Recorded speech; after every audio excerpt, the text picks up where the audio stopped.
আসসালামু আলাইকুম। সংবাদে আপনাদের সবাইকে স্বাগত জানাচ্ছি। আমি ফিরোজ তোহা। শুরুতেই সংবাদ শিরোনাম।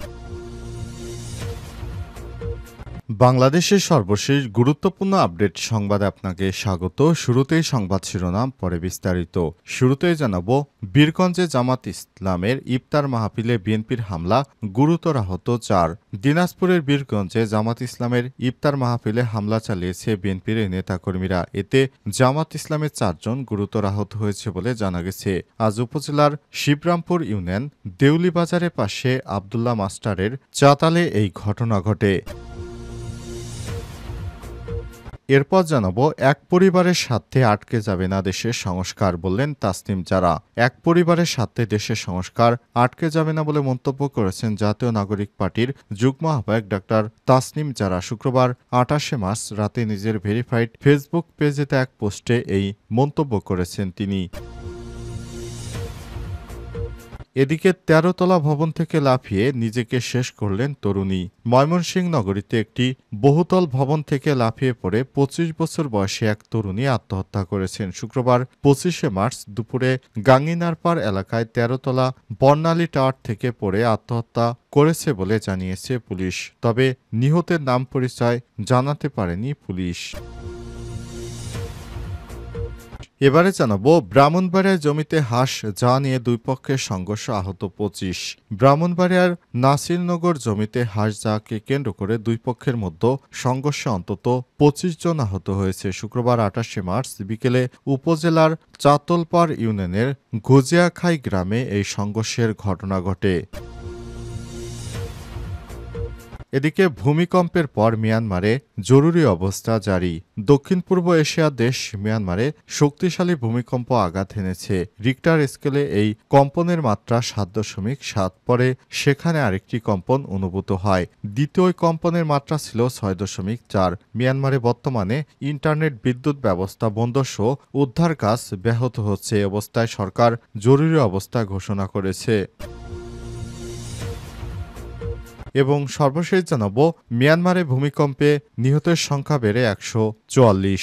মিয়ানমার ও থাইল্যান্ডে ভূমিকম্পে অনেক ক্ষয়ক্ষতি হয়েছে। শুধু মিয়ানমারে নিহতের সংখ্যা বেড়ে দাঁড়িয়েছে ১৪৪, আর বর্তমানে ৭৩২ জন আহতের হওয়ার খবর পাওয়া গেছে। এছাড়াও থাইল্যান্ডেও বেশ কিছু মানুষ নিহত হয়েছে এবং আহত হয়েছে। প্রিয় দর্শক, এতক্ষণ শুনছিলেন সংবাদ শিরোনাম, এবারে বিস্তারিত। তবে তার আগে বন্ধুরা, অনুরোধ থাকবে সংবাদটিতে একটি লাইক দিন।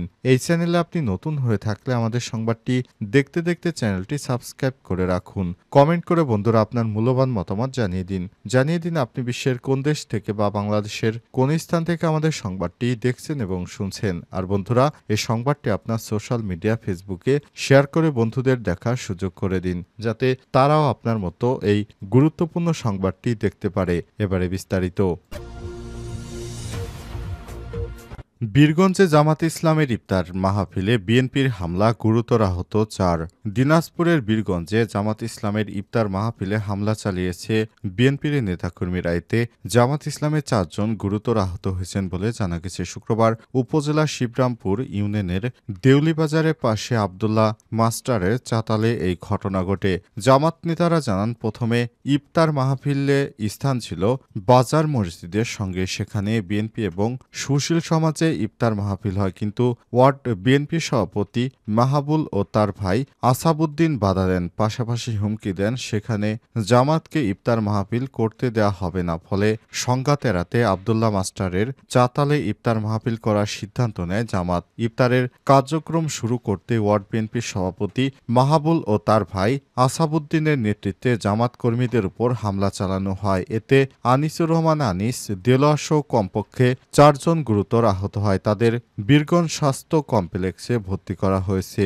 অভিযোগ প্রসঙ্গে জানতে চাইলে বিএনপি নেতা মাহাবুল বলেন, কোনো হামলার ঘটনাই ঘটেনি। ইউনিয়ন বিএনপি সভাপতি সহিমউদ্দিন মাস্টার বলেছেন, আমি কিছুই জানি না। তবে মাহাবুল ইসলাম আমাদের দলীয় লোক এবং ৪ নং ওয়ার্ড বিএনপির সভাপতি। আমরা মঞ্জু গ্রুপের সদস্য। উপজেলা বিএনপির সাধারণ সম্পাদক জাকির হোসেন ধলু এই ঘটনা তীব্র ক্ষোভ প্রকাশ করে বলেছেন, দলীয় শৃঙ্খলা ভঙ্গকারীরা কোনোভাবেই ক্ষমা পাবে না।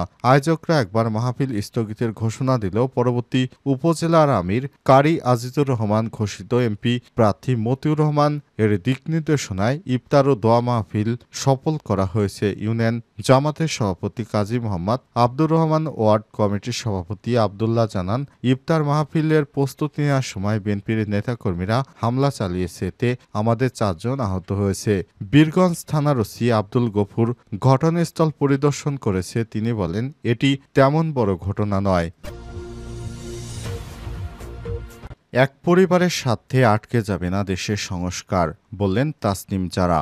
এক পরিবারের সাথে দেশের সংস্কার আটকে যাবে না বলে মন্তব্য করেছেন জাতীয় নাগরিক পার্টির যুগ্ম আহ্বায়ক তাসনিম জারা। তিনি বলেছেন, বাংলাদেশে 2টি পরিবারের কাছে জিম্মি ছিল। একটি পরিবার দীর্ঘদিন দেশকে স্বৈরাচারী কায়দায় দেশের জনগণকে কিভাবে আটকে রাখা যায় সেটি দ্বারা বিগত 17 বছর আটকে রেখেছিল, এবং আরেকটি পরিবার হঠাৎ করে তারা এতদিন নির্যাতিত হলেও বর্তমানে তারা যারা আন্দোলনের সময় নেতৃত্ব দিয়েছেন তাদের মতামতকে উপেক্ষা করে তাদের নিজস্ব মতামতকে চাপিয়ে দেওয়ার চেষ্টা করছে।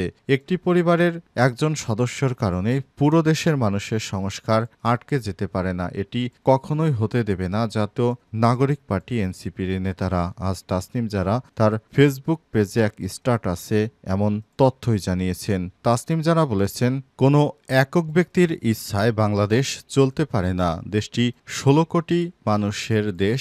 এদেশে যারা জন্মগ্রহণ করেছি প্রত্যেকের মতামতের ভিত্তিতে সংস্কার হবে, মানুষের ভাগ্য উন্নয়নে কাজ করা হবে। কিন্তু একটি রাজনৈতিক দলের ইচ্ছায়, একটি পরিবারকেন্দ্রিক রাজনৈতিক দলের ইচ্ছায় বাংলাদেশের মানুষের ভাগ্য নির্ধারণ হবে, এটি হতে পারে না। এ সময় তিনি আরো বলেছেন, তাদের একার মতামতের উপর ভিত্তি করে দেশের সংস্কার কার্যক্রম বন্ধ হয়ে যাবে, এই বিষয়টি আমরা কখনোই মেনে নেব না। এ সময় তিনি সবাইকে, সমস্ত রাজনৈতিক দলকে উদ্দেশ্য করে বলেছেন, আপনারা রাজনৈতিক ঐক্য গড়ে তুলে সংস্কারের ব্যাপারে সবাই ঐক্যমত হন, তা না হলে বাংলাদেশের মানুষের যে আকাঙ্ক্ষা নিয়ে দেশকে ফ্যাসিবাদ মুক্ত করেছে, আবারও জনগণ মাঠে নামতে বাধ্য হবে। 13তলা ভবন থেকে লাফ দিয়ে নিজেকে শেষ করলেন তরুণী। ময়মনসিংহ নগরীর একটি বহুতল ভবন থেকে লাফিয়ে পড়ে 25 বছর বয়সী এক তরুণী আত্মহত্যা করেছেন। শুক্রবার 28 মার্চ দুপুরে ময়মনসিংহের গাঙ্গিনারপাড় এলাকায় 13তলা বর্ণালী টাওয়ার থেকে আত্মহত্যা করার উদ্দেশ্যে ওই ভবনে ওঠেন।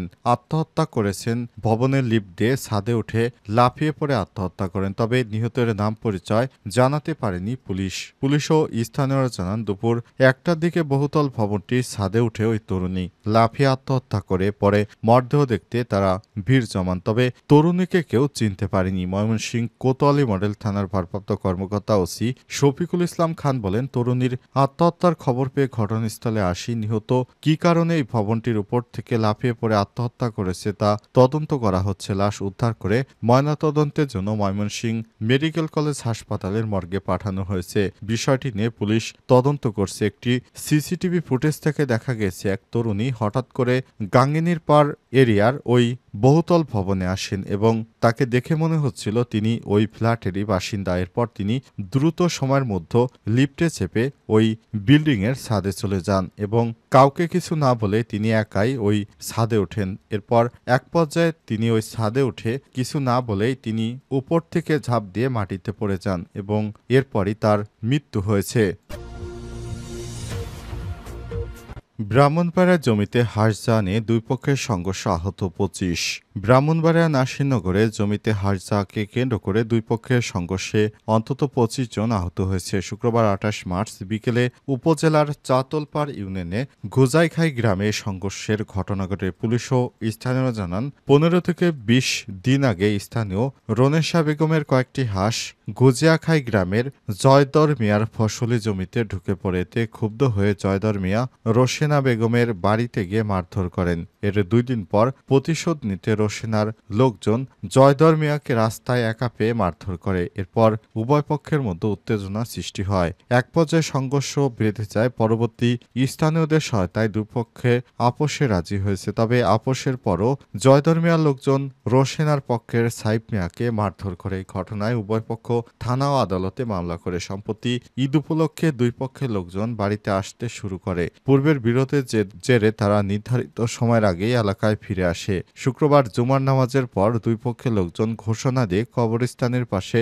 খোলা মাঠে দেশীয় অস্ত্রশস্ত্র নিয়ে সংঘর্ষে জড়িয়ে পড়ে। দুপুর ৩টা থেকে বিকাল ৫টা পর্যন্ত টানা ২ ঘণ্টা সংঘর্ষ চলে। সংঘর্ষে উভয় পক্ষের অন্তত ২৫ জন আহত হয়েছে, তবে আহতদের নাম পরিচয় জানা যায়নি। নাসিরনগর থানার ভারপ্রাপ্ত কর্মকর্তা ওসি খায়রুল কবির জানান, পূর্ব বিরোধের জেরে দুই পক্ষের সংঘর্ষের ঘটনা ঘটেছে। এই ঘটনায় প্রয়োজনীয় আইনগত ব্যবস্থা গ্রহণ করা হচ্ছে। তুচ্ছ ঘটনাকে কেন্দ্র করে তারা একে অপরে মাইকে ঘোষণা দিয়ে ধরনের সংঘর্ষ দেশে অশান্তি সৃষ্টি করবে। তাদেরকে অবশ্যই আইনের আওতায় এনে তারপর বিচার করা হবে।